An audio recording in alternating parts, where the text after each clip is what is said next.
कोणत्या आहेत आणि भोव प्रसव राशी कोणत्या आहेत त्याचा आपण विचार केला होता. आणि कोणत्या स्थानांचे स्वामी तसंच चंद्र गुरु शुक्र कोणत्या प्रकारच्या राशीमध्ये आहेत त्याप्रमाणे त्या प्रसवता आपण त्याची पाहिजे होती काय काय गोष्टी घडतात त्या. आता आपण राशींचा विस्तार बघूया.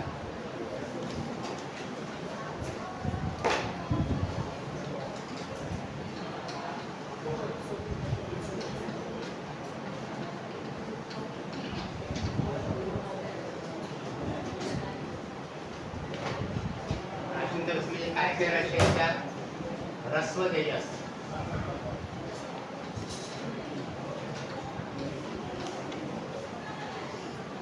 ह्रस्वदेही, दीर्घदेही आणि मध्यमदेही.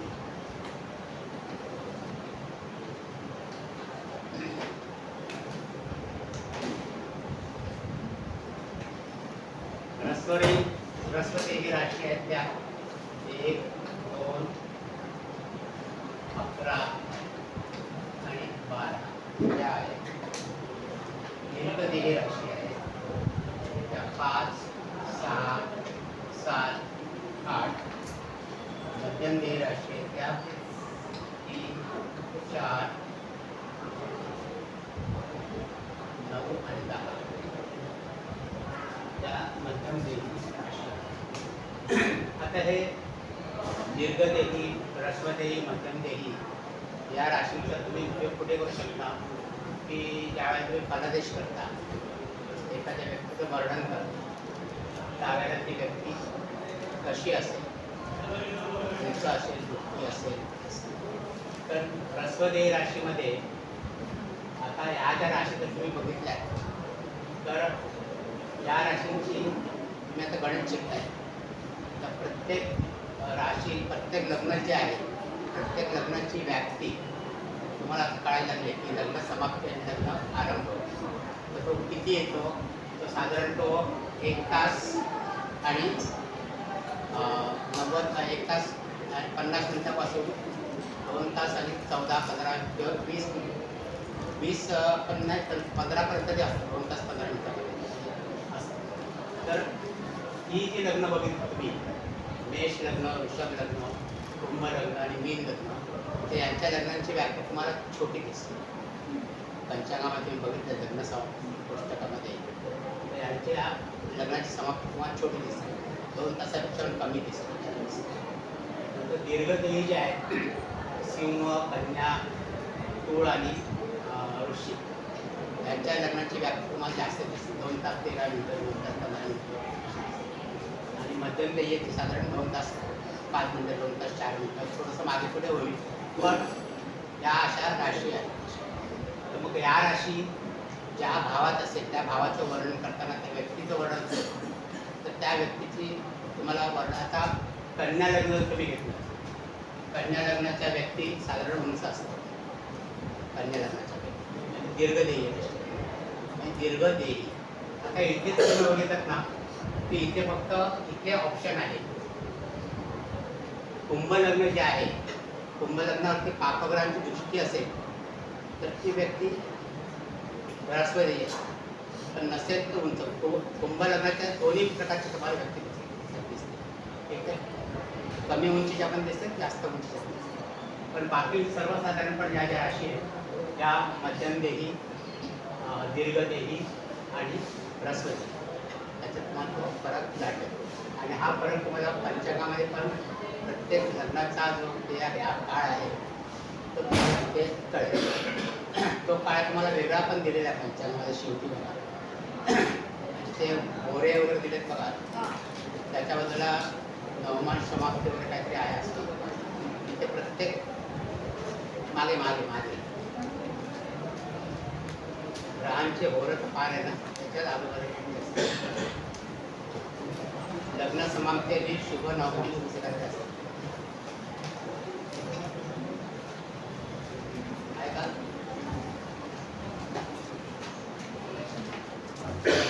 हा हे बघा पेज नंबर सांगा किती आहे? 96.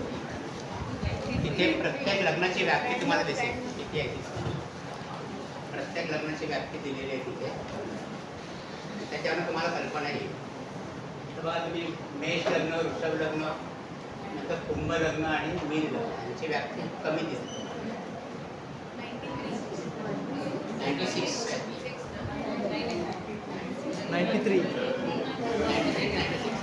93 पेज नंबर.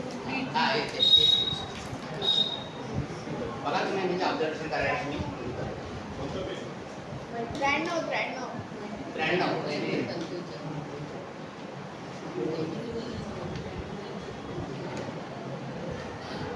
म्हणजे हे देह याच्यावर ठरवलं आहे की त्यांची लग्नाची व्याप्ती सुद्धा कमी असते थोडी, त्याप्रमाणे आहे. नंतर राशींची उदय दिलेली आहे.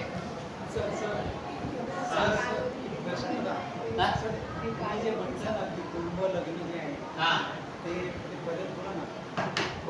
कुंभ लग्न फक्त एक असा म्हणजे अनुभवाला आलेला आहे की कुंभ लग्नामध्ये कुंभ लग्नावरती जर पापग्रहांची दृष्टी नसेल, पापग्रहांची दृष्टी विरहित असेल तर अशी व्यक्ती उंच असते.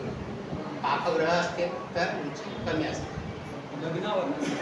म्हणजे आपण उंचीचा ज्या विचार करतो किंवा कुंभ राशी ज्या भावात असते त्या भावावरून आपण जे नातेवाईक करतो त्यांचं सुद्धा त्यांची पण हाईट वगैरे कशी असेल, याचा आपली शरीरयष्टी कशी असेल याचा अंदाज तुम्ही लावू शकता.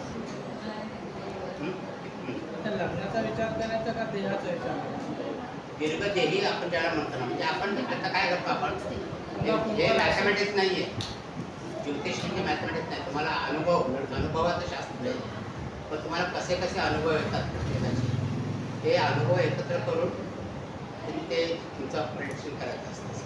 त्यामुळे बऱ्याच जणांचे विविध मतं पण तुम्हाला बघायला मिळतात. तर मग आता इथे असा विचार केला की कुंभ लग्न जिथे आहे ते काय व्यक्ती मोठ्या असतात त्या छोट्या असतात उंचीला दीर्घदेही आणि ह्रस्वदेही. तर तिथे जर विचार केला पुढे तर त्या लग्नावरती जर पापग्रहांची दृष्टी असेल तर व्यक्ती दिसायला बुटकी असते, नाही तर उंच असते. असं अशा एखादी व्यक्ती बुटकी दिसली आता कोणतरी प्रेडिक्शन करताना समोर आलेली व्यक्ती किंवा एखाद्या व्यक्तीचा माझा भाऊ हरवला आहे तर भाऊ आपण ते तिथे कोणती राशी आहे, भाऊ दिसायला कसा असेल त्याचं वर्णन तुम्ही जे करता असं ही कल्पनाशक्ती तुमची आहे. त्याला ही मदत करणारी पूरक वाक्य आहे. तर हे ह्रस्वदेही दीर्घदेही त्याला तुम्हाला उपयोगी येते. सर, अमिताभ बच्चनचं कुंभ लग्न होतं. मेरा एक दोस्त है, उसका भी कुंभ लग्न ते उंच आहे का? तो बटका है. हां, तो मैं असंच होतं, मला हे असं कसं होतं आपलं मग आता तुम्ही बघा तुम्ही त्याचं त्याच्यावरती पापग्रहाची दृष्टी. तसाच मकर लग्नाचं पण आहे. मकर लग्नाचं बोधचिन्ह काय आपलं मगर आहे, पाण्यामध्ये हे आहे. आता मकर लग्नावरती पण जर हे असेल पापग्रहाची दृष्टी असेल मकर लग्नावरती तर अशा व्यक्ती पण सर्वसाधारण उंचीपेक्षा कमी असतात मकर लग्नाची.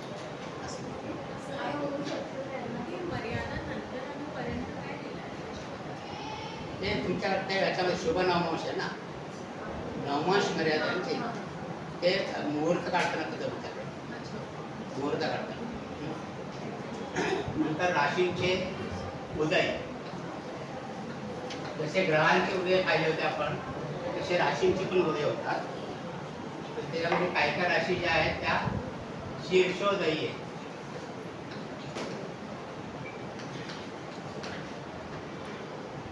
शीर्षोदयी राशी त्या कुठल्या आहे? 3, 5, 6, 7, 8 आणि 11. आता या राशींचा जर तुम्ही विचार केला त्यांचे बोधचिन्ह जर तुम्ही पाहिले तर या बोधचिन्हामध्ये तुम्हाला त्या आकृत्या अशा उंच दिसतात. म्हणून शीर्षोदयी शीर्ष अगोदर दिसतात. मिथुनमध्ये 2 मुलं देतात दाखवतात, शीर्ष त्यांचं वर आहे. नंतर सिंह राशीमध्ये सिंह पण उभा आहे, म्हणजे त्याचं पण ते डोकं वर दिसतं असं. कन्यामध्ये मुलगी आहे, म्हणजे मानवत ज्या राशी आहेत त्या तशाच. तूळमध्ये पण तराजू हातात धरलेला म्हणजे मानवच राशी आहे ती. म्हणजे चतुष्पाद ज्या आपण ज्या त्याचं वश्य पाहिलं त्यामध्ये ज्या मानव राशी ज्या आहेत ना त्या सगळ्या शीर्षदेही बहुतेक त्याच्या आहेत. आता वृश्चिक राशी फक्त जी आहे त्याचं फक्त विंचू आहे, तर ते विंचवाचं पण नांगी अशी वरून येते, विंचवाची पण नांगी वरून येते म्हणून ती शीर्षदेह म्हणजे.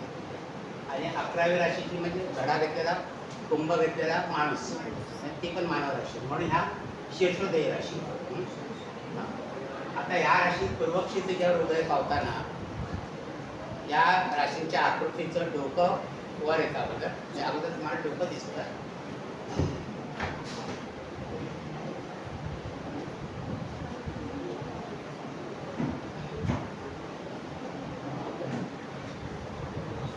या शीर्षोदय राशी लग्नस्थानामध्ये बलवान असतात, विशेष बलवान असतात त्या. आणि या राशीच्या स्वामीची महादशा किंवा अंतर्दशा असेल तर त्या महादशेच्या प्रारंभी गोचरीने जर तो शीर्षोदय राशीमध्ये असेल महादशा स्वामी तर महादशेच्या प्रारंभी फळ मिळतं. जसं आपण ग्रहांचा पाहिलं होतं महादशेच्या प्रारंभी मध्यामध्ये आणि शेवटी, तसाच प्रकार इकडे आहे शीर्षोदय राशी. त्याच्यानंतर पृष्ठोदय राशी आहे. Incoming call from family Saracom in 25.